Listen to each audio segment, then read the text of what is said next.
en tout cas, c'est une joie pour moi que d'être avec vous ce soir afin d'échanger, de partager la parole avec vous. Voilà, donc nous allons partager une parole dans Genèse chapitre 3. Nous lisons à partir du verset 1er jusqu'au verset 13. Le serpent était le plus rusé de tous les animaux de champ que l'Éternel Dieu avait fait. Il dit à la femme, Dieu a-t-il réellement dit, vous ne mangerez pas de tous les arbres du jardin?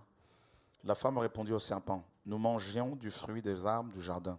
Mais quant au fruit de l'arbre qui est au milieu du jardin, Dieu a dit, vous n'en mangerez point et vous n'y toucherez point, de peur que vous ne mouriez. Alors le serpent dit à la femme, vous ne mourrez point.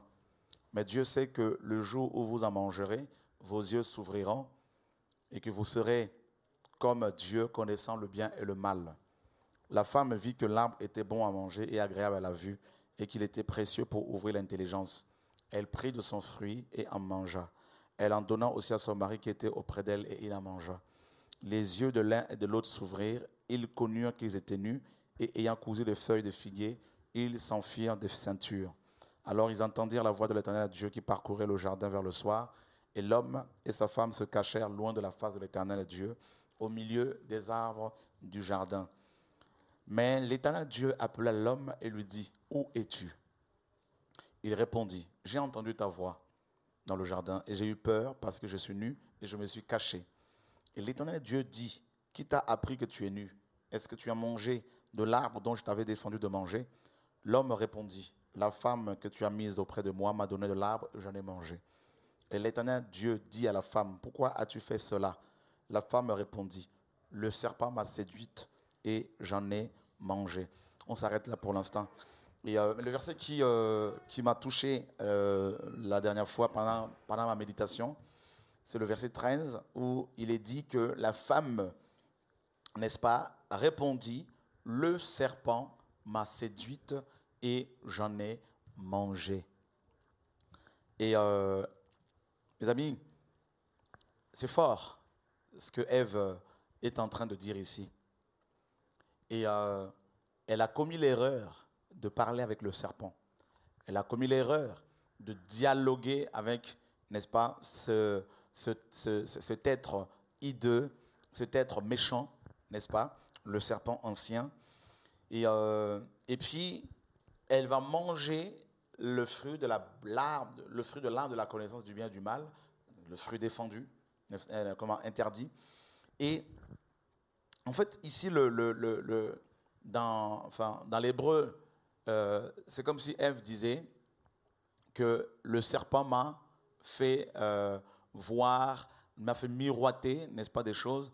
J'ai été illusionné, n'est-ce pas? Donc, en fait, Ève était dans l'illusion. La séduction dont il est question ici, c'est tout simplement de l'illusion. Ève a été complètement dans l'illusion et l'ennemi lui a fait miroiter des choses, n'est-ce pas? Et par la suite, elle s'est aperçue que c'était complètement, elle s'était fait avoir, tout simplement. Mes amis, et voyez ici, il y a un rapport entre le manger, n'est-ce pas, et la séduction. Donc, Ève était séduite et elle a consommé. Et elle a consommé ce fruit. Et remarquez ce que le serpent lui avait promis, n'est-ce pas, comme il lui a promis premièrement que leurs yeux allaient s'ouvrir et qu'ils allaient être comme Dieu, n'est-ce pas? Et alors que nous savons pertinemment que Ève n'était pas aveugle. Adam et Ève n'étaient pas aveugles. Alors de quels yeux le serpent parlait-il ici? Il est question bien sûr de la perception spirituelle. Il est question des yeux de l'esprit. Il est question ici de la vision, n'est-ce pas, des visions divines. En fait, Ève, comme vous le savez, a été malheureusement initiée à la sorcellerie. Et puis, il est dit que la femme a vu que l'arbre était bon à manger. L'arbre était bon à manger. Et vous savez, il y avait au milieu de ce jardin 2 arbres principaux. Au milieu. Il y avait l'arbre de la connaissance du bien et du mal et l'arbre de vie. Alors, à Ève et Adam, forcément, consommaient, mangeaient le fruit de l'arbre de vie. Et ils passaient tous les deux devant l'arbre de la connaissance du bien et du mal, sans pour autant s'arrêter dessus. Et ce jour-là, Satan va la mener à considérer, n'est-ce pas, cet arbre, à le regarder autrement. Satan lui a montré la beauté de cet arbre et les bienfaits également de ce fruit. Et alors là, Ève va voir que cet arbre était bon à manger, donc le ventre. Et la parole nous dit dans Philippiens chapitre 3 qu'il y en a, ils ont pour Dieu leur ventre. Mes amis, le ventre est cité parmi les nombreuses divinités que connaît le monde. Et donc l'homme, comme vous le savez mes amis, beaucoup d'hommes sont prêts à mourir, n'est-ce pas, pour pouvoir nourrir leur ventre. Beaucoup sont prêts à vendre leur témoignage, à perdre leur témoignage, leur réputation pour pouvoir se nourrir.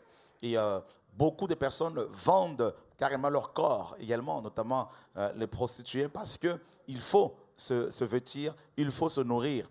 Et on nous dit également qu'à part le ventre, Ève a vu que l'arbre était agréable à la vue, n'est-ce pas? Donc là, c'est la convoitise, bien sûr. Et vous remarquez que, comme je disais tout à l'heure, Ève passait toujours devant cet arbre, mais n'avait pas vu que cet arbre était, n'est-ce pas, agréable à la vue. Et c'est Satan qui lui a montré cela.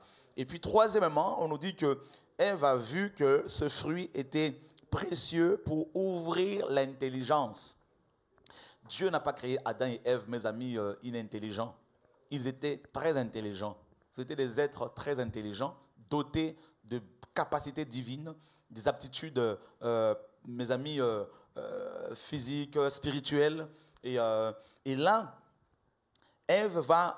Satan va lui montrer ce fruit, lui disant que sa consommation allait lui permettre d'avoir l'intelligence ouverte. Alors, il est question ici, bien sûr, de l'esprit humain. C'est-à-dire, Satan va proposer à Ève de lui ouvrir, n'est-ce pas, d'ouvrir son intelligence, de la connecter au monde spirituel. Qu'est-ce qui va se passer? Après que Satan ait montré à Ève tous les bienfaits de ce fruit, Ève, nous dit, va prendre de son fruit et elle va, n'est-ce pas, le manger. Elle va prendre ce fruit, elle va le manger. Et par la suite, elle va donner à son mari qui était auprès d'elle et il va le consommer. Vous voyez, mes amis, Satan n'est pas parti voir Adam parce que l'homme, c'est la tête, l'homme, c'est le chef, l'homme, c'est le raisonnement, n'est-ce pas? Et la femme, c'est le cœur, c'est le sentiment. La parole nous dit que la femme est un être, un sexe faible, un vase fragile. Alors, Satan a eu Ève et Ève a fait tomber son mari dans le péché. Et Adam aurait pu dire non, mais il n'a pas résisté parce qu'il était dans les sentiments. Vous savez, on ne peut pas faire l'œuvre du Seigneur avec les sentiments, mes amis. Vous voyez? Ce n'est pas parce que Ève, n'est-ce pas, parce que Adam était, ce n'est pas parce que Ève était la femme d'Adam, ce n'est pas parce que Adam aimait Ève que forcément il devait manger ce fruit. Mais en fait, Adam a mis l'amour, n'est-ce pas, qu'il avait pour sa femme au-dessus de l'amour qu'il était censé avoir pour le Seigneur. Et c'est là, mes amis, que beaucoup de gens aussi se font avoir, beaucoup de ministères, beaucoup de chrétiens, à cause des sentiments qu'ils ont pour leurs femmes, pour leurs maris, pour leurs enfants, pour leurs parents, pour leurs amis, n'est-ce pas? Beaucoup, n'est-ce pas, finissent par désobéir au Seigneur afin d'éviter les problèmes, les ennuis avec leurs proches. Le Seigneur Jésus-Christ dira que si quelqu'un aime son père plus que moi, sa femme, son mari, sa mère, n'est pas propre au royaume.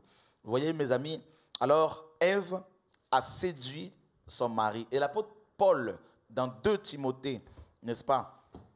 L'apôtre Paul, dans 1 Timothée, chapitre 2, nous dira ceci. Et au verset 14, 1 Timothée 2, 14, Adam n'a pas été séduit, mais la femme séduite s'est rendue coupable de transgression. Satan savait que en séduisant Ève, Adam allait tomber. Mes amis, si Satan sait qu'il ne peut pas vous atteindre directement, il va passer par les personnes qui sont proches de vous, par les personnes qui sont, mes amis, que vous estimez le plus, et il va passer par eux afin de pouvoir vous atteindre. Donc, Adam a été atteint par Satan de manière indirecte. Il s'est servi, Satan, de la femme que Adam aimait, de son épouse, de la personne qu'il aimait le plus au monde. Satan a utilisé Ève, a utilisé l'amour que Ève avait pour Adam et inversement pour pouvoir les détruire tous les deux. Eh bien, il n'a pas changé de méthode, mes amis. C'est pour cela qu'un chrétien qui veut tenir ferme face à la séduction liée au ventre, au bien matériel, face à la séduction liée à la puissance, à l'onction, parce qu'on ne peut plus se chercher l'onction, la puissance, le miracle, que le donateur, c'est-à-dire Yahushua. Celui qui veut tenir ferme face à la séduction, à la tentation, mes amis, ne doit en aucun cas vivre dans les sentiments. Il doit être mort par rapport aux sentiments humains. Et voyez, mes amis, nous sommes des êtres relationnels, des êtres sentimentaux. Nous avons été créés pour vivre en relation avec nos parents, nos frères et sœurs, nos amis, nos pasteurs, nos frères en Christ, nos sœurs en Christ. Et voilà, nous sommes des êtres sentimentaux. Et si nous ne mourrons pas, si le vieil homme n'est pas crucifié, comme Paul le dit si bien dans Romains 6, si les sentiments humains, le vieil homme n'est pas crucifié, donc le vieil homme notamment, si le vieil homme n'est pas crucifié, eh bien, on aura des problèmes. Quand bien même on aura reçu un grand appel avec une puissante onction sur nous, on aura des problèmes avec le Seigneur parce que Satan passera par là pour pouvoir nous atteindre. Vous voyez, mes amis? Alors, voilà ce fruit qui était à côté de la vie, ce fruit interdit par le Seigneur qui va être, mes amis, la source de tous nos problèmes. Et Adam, enfin Ève, quand Satan lui a montré ce fruit, Satan ne lui a pas montré, mes amis, toutes les maladies qu'il y avait dedans. Parce que dans ce fruit, il y avait le cancer, il y avait le sida, il y avait toutes ces guerres, les tremblements de terre, il y avait, mes amis, tous les problèmes que nous connaissons. Mais Ève, n'est-ce pas, était comme aveuglée. Parce qu'elle s'est arrêtée beaucoup plus sur l'apparence extérieure de ce fruit. Elle n'a pas cherché dans la prière à voir ce qu'il y avait à l'intérieur, les conséquences que son acte allait engendrer. Vous voyez, si vous voulez attraper un poisson, vous n'allez pas lui montrer l'hameçon. Vous allez cacher l'hameçon, n'est-ce pas, par l'appât. Vous allez cacher l'hameçon, vous allez trouver un appât. Et si vous montrez l'hameçon, vous jetez l'hameçon comme ça dans l'eau. Vous ne risquez pas d'attraper, mes amis, de pêcher un poisson. Mais si vous mettez un appât, le poisson finira par mordre. Parce qu'il ne voit pas l'hameçon. Eh bien, c'est ça le principe de la séduction. Mes amis, nous sommes des êtres sentimentaux, nous sommes des êtres émotionnels et nous nous arrêtons beaucoup plus sur les apparences, sur tout ce qui est attrait au physique, à la nature qui nous entoure, mais on ne va pas forcément creuser pour savoir ce qui se passe dans les coulisses. Quelles sont les conséquences, notamment des actes que nous posons. Voyez, mes amis, alors, Adam avait reçu un appel pour être le gouverneur de la terre. C'était le premier gouverneur de la terre. Dieu lui avait dit dans Genèse 1,28 qu'il fallait qu'il domine, qu'il règne, qu'il assujettisse les animaux, les poissons de la mer, les oiseaux du ciel. Satan enviait cette position. Vous voyez, mes amis? Alors, il a utilisé la femme. Il se dit, si je veux directement voir Adam, il va refuser. Laisse-moi aller voir la femme. Alors, mes amis, Abraham s'est fait aussi avoir de la même manière. Dieu lui dit dans Genèse 15 qu'il allait lui donner un enfant. Dans Genèse 16, Abraham va écouter sa femme. Vous voyez, mes amis? Alors, c'est vraiment important de savoir que quand on reçoit l'appel du Seigneur, il faut avant tout écouter Dieu, avant d'écouter les hommes. Il faut écouter les hommes, c'est sûr, mais il faut vérifier que leurs propos, leurs conseils, mes amis, corroborent avec la volonté divine révélée d'abord dans sa parole. Ensuite, cette volonté nous est révélée également dans la prière. Dieu met des convictions dans nos cœurs. Vous Voyez? Alors quand Adam va manger ce fruit, et Ève, on nous dit que leurs yeux étaient ouverts. Et ils se sont aperçus qu'ils étaient nus. Effectivement, ils ont perdu la gloire. Et la Bible nous dit qu'ils ont fait des vêtements avec des feuilles de figuier. Ils ont couvert leur nudité. Vous voyez, mes amis? Et c'est ce que les hommes font, ce que la religion nous enseigne. La religion essaye de masquer le péché, n'est-ce pas, par les beaux vêtements. Et la Bible nous dit que le soir, quand Dieu les a appelés, quand Dieu a appelé Adam, Adam dira, j'ai entendu ta voix, mais j'ai eu peur et je me suis caché parce que je suis nu. Vous voyez, mes amis? Donc, ça veut dire que bien que Adam et Ève étaient habillés avec des feuilles de figuier, quand Dieu les a appelés, quand Dieu l'a appelé, la parole nous dit que Adam va dire qu'il est quand même nu. Donc, ça veut dire que ces vêtements de feuilles ne suffisaient pas à Adam, n'étaient pas, comment dire, suffisants pour pouvoir, n'est-ce pas, résister à la présence de Dieu.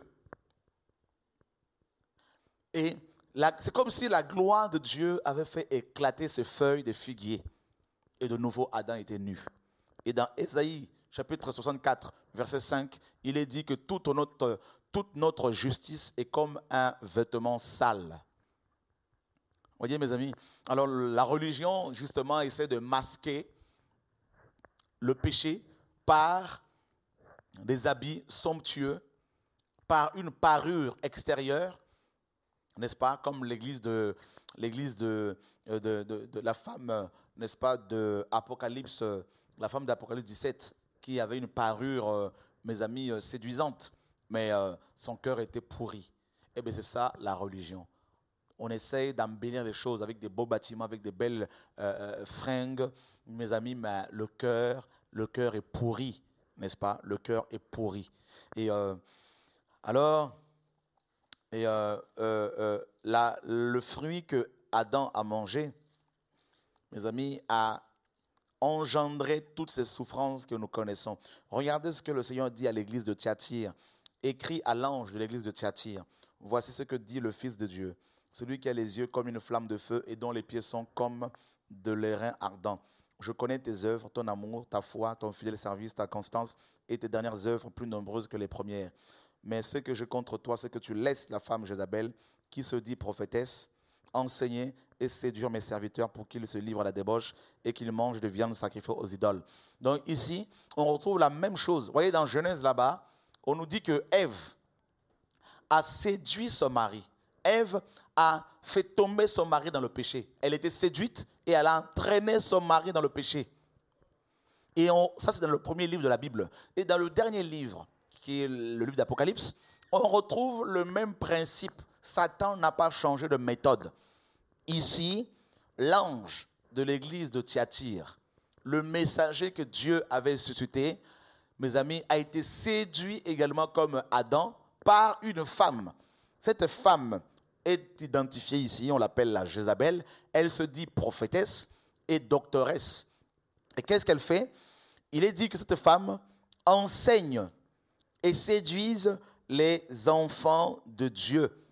Elle les séduit et les amène à, mes amis, à consommer des viandes sacrifiées aux idoles.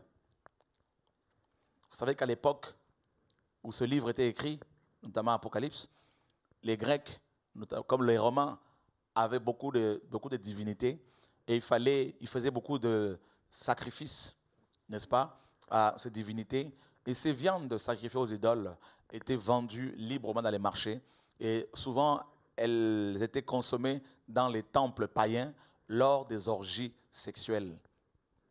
Il y avait des pratiques homosexuelles, tout ça dans ces temples. Et Paul nous dit dans 1 Corinthiens 10 que vous ne pouvez pas participer à la table du Seigneur et à la table des démons. Vous ne pouvez pas boire la coupe du Seigneur et boire la coupe des démons, n'est-ce pas? Car, disait-il, je ne veux pas que vous soyez en communion avec les démons. Donc, vous voyez, mes amis, cette viande sacrifiée aux idoles, typologiquement, on voit ici, n'est-ce pas, des fausses doctrines. Et on voit effectivement en ce temps de la fin, comme vous le savez, il y a tellement de doctrines diverses qui sont proclamées, qui sont enseignées. Et comme vous le savez, Internet est devenu aujourd'hui une véritable, mes amis, ordure. C'est une véritable poubelle où il y a de tout. C'est un mélange. Il y a une telle confusion en ce temps de la fin, mes amis. Je vous assure qu'on est véritablement à la fin. Il faut que les saints le sachent. C'est très important. Le Seigneur est en train de revenir nous chercher. Frère, mais avant qu'il ne revienne, Satan a mis le paquet. Satan a suscité des hommes et des femmes qui se servent de la même Bible et qui vont diffuser partout des enseignements erronés, mes amis, et qui, mes amis, sont adulés, qui ont pignon sur rue et qui sont acclamés. Et ces hommes enseignent des doctrines qui viennent de l'enfer, comme Paul le dit si bien dans 1 Timothée 4:1, que l'Esprit dit expressément que dans le dernier jour, quelques-uns abandonneront la foi. C'est-à-dire beaucoup de chrétiens, Paul disait, vont se détourner de la saine doctrine pour s'attacher. C'est-à-dire ils vont devenir une seule plante avec les esprits séducteurs et les doctrines de démons. Donc il y a vraiment des doctrines de démons, comme vous le savez, ces doctrines qui élèvent les hommes, ces doctrines qui amènent les gens à dépendre des hommes, ces doctrines, mes amis, qui veulent que les pasteurs, mes amis, soient, les prédicateurs soient de plus en plus riches, n'est-ce pas? Cet évangile de la prospérité que nous décrions depuis des années, comme vous le savez. Alors, toutes ces doctrines-là, mes amis, sont véhiculées librement sur le net et dans les assemblées dites de réveil, les assemblées chrétiennes. Et, mes amis, ces doctrines-là, mes amis, représentent en fait le fruit de l'arbre de la connaissance du bien et du mal. Ces doctrines, mes amis, paraissent bonnes, paraissent, mes amis, séduisantes. Cette doctrine qui veut que l'homme soit au centre de tout. Comme Satan disait à Ève, Dieu vous a menti, disait-il. Il sait que si vous mangez ce fruit, vous serez comme lui. Vous serez des dieux. Eh bien, c'est la même chose que nous voyons dans beaucoup d'assemblées. Des assemblées, mes amis, qui, mes amis, sont également cooptées par les Américains. Par des organisations chrétiennes américaines, pas toutes, mais la plupart, ces assemblées qui véhiculent ces enseignements, mes amis, qui veulent nous faire croire que nous sommes des dieux. Voyez, oui, quand le Seigneur dit que vous serez comme vous êtes des dieux, mais ce n'est pas dans le sens où que nous sommes, nous sommes divins, que nous sommes créateurs, ce n'est pas dans ce sens-là, simplement c'est par rapport à la moralité. Quand le Somme nous dit que vous êtes des dieux, simplement vous êtes des messagers, tout simplement.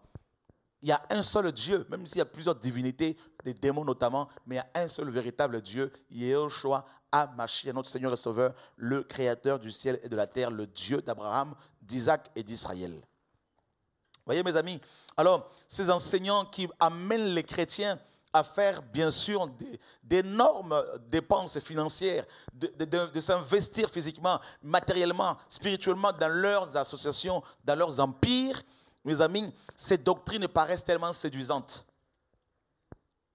Oh, que Dieu nous aide. Alors, il est question ici de la Jézabel. La Jézabel. Et on sait comment Jézabel, mes amis, a détruit l'appel d'Akab, son mari.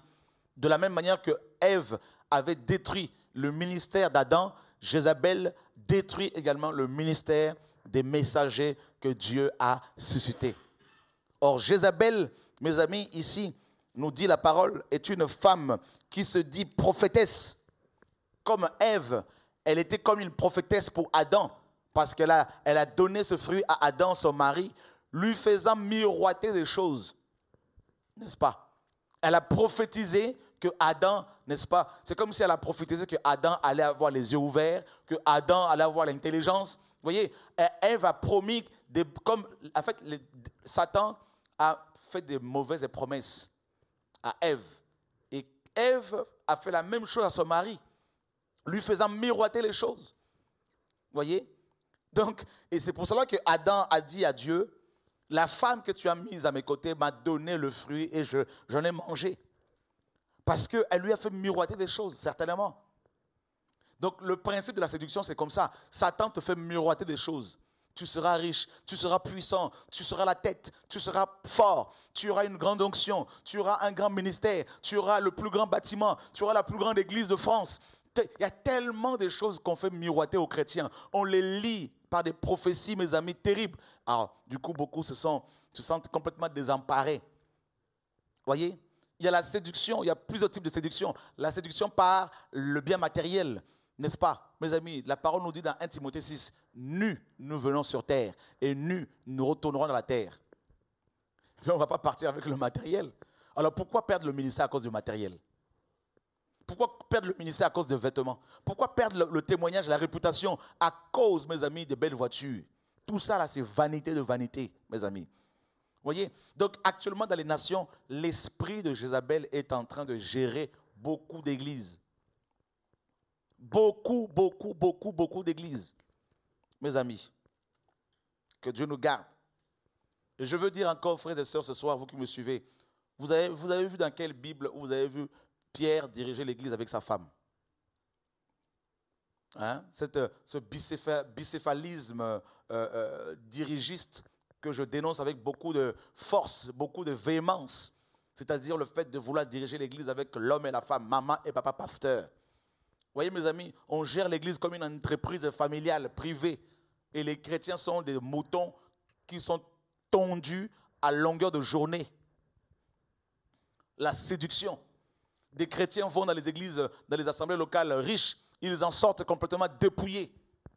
Donc ça, vous connaissez déjà, frères et sœurs, ce sont des choses que Dieu me demande de décrier. Jésus est en train de revenir, frères et sœurs.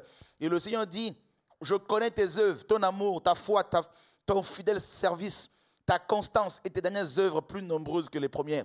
Donc, mes amis, Dieu connaît. Cette église avait la foi, avait foi en Dieu. Cette église avait un fidèle service, avait une constance. Et ses œuvres étaient plus nombreuses que les premières. Mais néanmoins, Jézabel la tenait. Ah, c'est fort. Donc, ce n'est pas parce que dans ton bâtiment d'église, mon ami, il y a 2000, 3000, 10 000 personnes que Dieu est là. Les œuvres sont là, plus nombreuses qu'avant. Oui, ce n'est pas parce qu'il y a des orphelinats partout que Dieu est là. Non. Ce ne sont pas les œuvres qui nous sauvent, mes amis. Oh non. Cette église, mes amis, avait un fidèle service. Oh oui, séminaire, conférence, retraite. Quel service! Les gens sont bien habillés, les protocoles sont habillés avec des uniformes. Les gens sont bien présentables, présentés. Oui, c'est beau tout ça. Mais le Seigneur dit, j'ai quelque chose contre toi. Église de la fin de temps, tu as laissé la femme, Jézabel. Jézabel a libre cours dans beaucoup de ministères, beaucoup d'églises, pour faire son œuvre. Jézabel a introduit un autre fruit, le fruit de la connaissance du bien et du mal, que beaucoup de pasteurs consomment à longueur de journée, que beaucoup d'apôtres consomment à longueur de journée. Des enseignements erronés, des enseignements qui viennent de l'enfer, des enseignements qui viennent de Lucifer, qui font que ces hommes deviennent comme des stars, ces hommes deviennent comme des vedettes. Mes amis, ces enseignements-là qui placent l'homme au centre, alors que Jésus seul doit être au centre. Il est temps que les chrétiens se réveillent, il est temps que le véritable message soit annoncé, où Jésus seul sera proclamé, parce qu'il n'y a pas de salut en dehors de lui, il n'y a pas de délivrance en dehors de lui, il n'y a pas de restauration en dehors de lui. Nous sommes fatigués, frères, de voir Jésus être relégué à l'arrière-plan, et des hommes prendre la place de Jésus dans les cœurs de chrétiens, dans les bâtiments d'église. Il y en a assez, mes amis. Jésus revient, il va revenir trouver quelle église? Une église complètement matérialiste? Une église, mes amis, qui est complètement dans le matériel qui vient de l'enfer, qui vient de Satan. Je veux dire, c'est pas les belles choses de ce monde-là ne tombent pas du ciel, frère. Oui, la paix vient du ciel, la joie, la sanctification, mais les belles choses de ce monde, frère, tout ça, nous allons les laisser. L'église doit comprendre sa mission. L'église de Jésus, mes amis, est établie comme la parole le dit, Pierre dit, nous sommes des étrangers et des voyageurs sur la terre. Où sont ces prédicateurs de la justice qui annoncent la croix, qui annoncent le réveil? C'est le retour au fondement apostolique, le retour à la foi biblique. La foi biblique qui veut que celui qui marche dans la sanctification vivra la persécution. Où sont ces prédicateurs qui annoncent, mes amis, le retour de Jésus-Christ avec beaucoup de force? Jézabel a créé des organisations pastorales, écuméniques, pour enfermer les chrétiens dans des systèmes mes amis, aussi bien sophistiqués que démoniaques, les empêchant d'exercer véritablement leur don, leur ministère. Et les frères et sœurs, cette Jézabel, mes amis, est aussi un système, le système religieux, en passant par le catholicisme romain, au jour d'aujourd'hui le protestantisme, le mouvement évangélique également, frères et sœurs. On tisse des liens avec des ministères ici et là, et personne ne veut se lever, mes amis. Très peu veulent se lever pour pouvoir dire que Jésus revient. Cette génération, mes amis, est perdue. Pourquoi? Pourquoi? Parce que tout simplement, le péché a atteint son paroxysme. Le péché a atteint des degrés inégalés depuis que l'homme est sur terre. Des péchés qui ont occasionné la chute des grands empires. Hier, ces péchés sont adulés, sont encouragés, tels que l'homosexualité, le lesbianisme, mes amis, l'avortement, l'IVG, des femmes qui tombent enceintes et qui vont avorter, qui vont tuer. Et ça prend des micros dans les églises et ça chante. La promiscuité sexuelle, les gens vivent en concubinage et ils servent Dieu, soi-disant. Voilà notre génération, mes amis. On a banalisé le mal. Frère, l'esprit de Jézabel, de la même manière que Satan a utilisé, mes amis, Ève, pour détruire son mari et son ministère, ainsi que l'humanité, Satan utilise également Jézabel, un démon qui peut se manifester par le système religieux, n'importe quel système religieux, l'hindouisme, l'islam, n'importe quel système religieux, qui peut se manifester aussi par les hommes ou femmes, afin d'amener, d'introduire dans les églises des fausses doctrines. Où sont ces églises qui annoncent le retour de Jésus avec beaucoup de force? Où sont ces prédicateurs qui disent aux chrétiens, allez en mission, levez-vous dans la prière pour le réveil de nos nations, qui prêchent la croix, qui disent aux chrétiens, craignez Dieu, sanctifiez-vous car il revient bientôt. Eh bien, Jézabel, mes amis, est en activité actuellement dans la plupart de nos assemblées. Oui, même dans nos assemblées que nous avons implantées, frères. Jézabel se manifeste. On est en train de régler les choses ici et là. Que Dieu nous garde. L'heure est grave, mes amis. Le temps dans lequel nous sommes est un temps, qui est caractérisé par la séduction. L'homme passe plus de temps dans les choses passagères, dans les choses futiles, dans les futilités. Il ne se préoccupe pas tellement des choses spirituelles. Mes amis, l'heure est grave. J'aimerais parler aux amis de Christ. J'aimerais parler à l'épouse de Jésus pour lui dire que nous sommes à minuit. Nous sommes à minuit. Beaucoup de vierges sont endormies. Beaucoup de vierges sont endormies. C'est le sommeil spirituel. C'est la mort spirituelle. C'est l'attrait aux choses de ce monde. La course aux choses de la terre. Mais très peu se sanctifient pour l'époux. Très peu se sanctifient pour les noces. Alors que nous avons reçu l'invitation pour les noces. Et très peu de chrétiens le savent. Les chrétiens sont beaucoup plus affairés à leurs églises locales plutôt que d'être membres, plutôt que de s'affairer pour les affaires du royaume. Beaucoup de chrétiens sont plus conscients de leurs églises locales plutôt que du royaume de Dieu. Ils sont beaucoup plus fidèles à leurs pasteurs locaux plutôt d'être fidèles aux pasteurs des pasteurs Yehoshua. La séduction, c'est l'illusion. Satan t'illusionne. Il te montre des belles choses, mais il ne te montre pas la mort qu'il y a derrière. Il ne te montre pas l'enfer. Il ne te montre pas le lac de feu. Il ne te montre pas la mort. Il ne te dit pas que tu vas mourir un jour. Il te fait croire que tu es éternel. Il ne te dit pas que tu vas rendre compte à Dieu, que tu seras jugé par rapport à tes actes. Il te fait croire que tout va bien. Mais un beau jour, c'est la mort qui t'emporte. Et là, c'est fini, c'est trop tard. Et le Seigneur dit que cette église se repente. Mes amis, beaucoup d'églises n'ont plus de vêtements. Beaucoup de chrétiens ont perdu la parure de sainteté, de sanctification.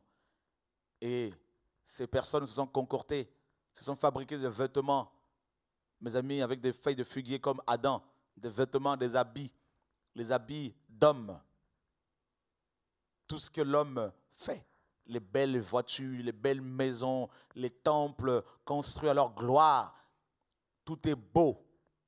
Belle présentation, des sites magnifiques, mais il n'y a plus la vie, il n'y a plus le réveil. Et voilà pourquoi nous devons revenir au message de la Pentecôte, c'est-à-dire le message apostolique, le message biblique qui est centré sur Jésus, la sanctification notamment, sans laquelle d'ailleurs personne ne verra le Seigneur. Mes amis, celui qui dit qu'il ne peut pas être séduit est déjà séduit. La séduction, elle est très subtile. Satan te fait passer, il fait passer les besoins, mes amis, secondaires au premier plan, tels que les besoins de nourrir son ventre, de se vêtir, de se déplacer. Vous vous rendez compte, mes amis, tous ces besoins, oui, on a besoin de manger, mais la nourriture ne doit pas, mes amis, nous éloigner du Seigneur. Paul nous dit, ce n'est pas la nourriture qui nous éloigne du Seigneur ou qui nous rapproche du Seigneur. Les vêtements, encore moins. Les belles voitures, encore moins. Les belles maisons, mes amis. Une maison, c'est quoi? C'est juste un toit, un endroit où on doit se reposer. Mais le Seigneur nous dit que nous aurons des maisons là-haut. Il y a une place qu'il est allé nous préparer. C'est déjà le cas de la Nouvelle Jérusalem. Nous devons nous préparer pour cela. Une voiture, c'est quoi? C'est juste de la tôle, mes amis, avec un moteur et 4 roues. Est-ce qu'on a besoin, mes amis, d'aller voler, d'aller s'endetter pour ça? Pour montrer aux gens que nous sommes bénis par le Seigneur? Et c'est ça la bénédiction, mes amis, honnêtement. Tu vas mourir, on ne va pas t'enterrer avec ta voiture. Mes amis, j'aimerais parler ce soir vraiment aux chrétiens qui aiment Jésus, qui veulent le servir véritablement. L'heure est grave. Pendant quelques temps, je n'ai pas fait du direct parce que je suis caché aussi pour pouvoir me préparer pour le retour du Seigneur. Et de temps à autre, je vais revenir pour vous avertir, pour nous avertir, pour nous interpeller, pour nous préparer, mes amis, au retour de Yahushua. Il revient bientôt. Cela, c'est une réalité. Jésus revient, mes amis. Il est en train de revenir. Alors il faut se réveiller. Il faut qu'on se réveille. Si tu as été séduit comme Adam, tu peux te rattraper. Tu peux te rattraper. Et il y a tellement de choses à partager, mes amis, par rapport à la séduction.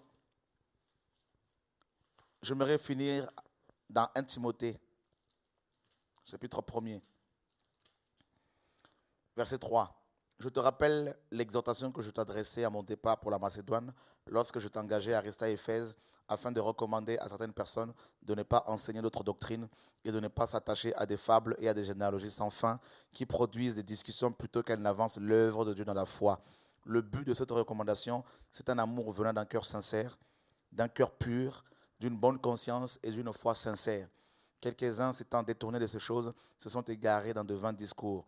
Ils veulent être docteurs de la loi et ils ne comprennent ni ce qu'ils disent, ni ce qu'ils affirment.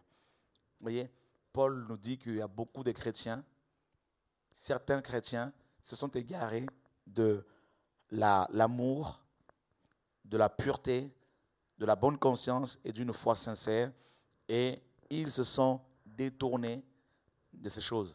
C'est-à-dire le terme utilisé ici en grec signifie disloquer. C'est un terme médical que Paul va utiliser. C'est-à-dire, c'est comme un membre qui a été cassé, comme une jambe cassée, une jambe qui n'est plus en symbiose avec le reste du corps. Voyez? Donc ces hommes se sont disloqués, se sont égarés et ils sont devenus des vains discoureurs, c'est-à-dire des docteurs qui enseignent des faussetés. Et dans 2 Timothée 2 là-bas, à partir du verset 18, l'apôtre Paul nous dit que leur parole rongera comme de la gangrène. Dans 2 Timothée 2, 16 à 18, il parle d'Hyménée et Philette qui se sont détournés de la foi, qui s'étaient détournés de la foi, disant que la résurrection avait déjà eu lieu. Et nous avons actuellement également beaucoup de gens qui sont sur le net, ici et là sur Internet ou dans les églises, qui véhiculent des enseignements, des messages erronés, et leur parole est comme de la gangrène, comme un cancer, et ça détruit ceux qui ne sont pas, mes amis, vigilants. Celui qui n'est pas dans la prière peut se laisser séduire. Donc voilà pourquoi, mes amis, pour ne pas être séduit, il faut toujours vérifier dans ce livre toutes les choses qu'on vous enseigne, comme les chrétiens de Béret. Même moi qui vous parle, allez vérifier dans les Écritures à chaque fois. Parce que les fausses doctrines sont comparées à du cancer, à la gangrène. Et ça pourrit, ça détruit. Vous voyez, mes amis? Donc c'est pour cela, mes amis, il faut qu'on veille. L'heure est grave, le Seigneur est en train de revenir. Laissez-moi vous dire qu'il y aura de plus en plus de problèmes économiques, il y aura de plus en plus de problèmes dans les nations, des troubles, il y aura de plus en plus de catastrophes naturelles. Et le Seigneur nous prépare à son retour. Les nations, comme Romains chapitre 8 le dit, la terre est en train d'éprouver les douleurs de l'enfantement, alors que ceux qui ont des yeux pour voir, voient. Que Dieu nous garde, mes amis, de la séduction, et soyez fortifiés, encouragés au nom de Yehoshua, notre Seigneur et Sauveur. Amen. Seigneur, garde-nous de la séduction, protège-nous, protège ton peuple, que ta main soit sur chacun de nous, papa. Nous ne voulons pas faire comme Adam, nous voulons plus t'écouter que les hommes, papa, au nom de Yehoshua, notre Seigneur et Sauveur. Amen.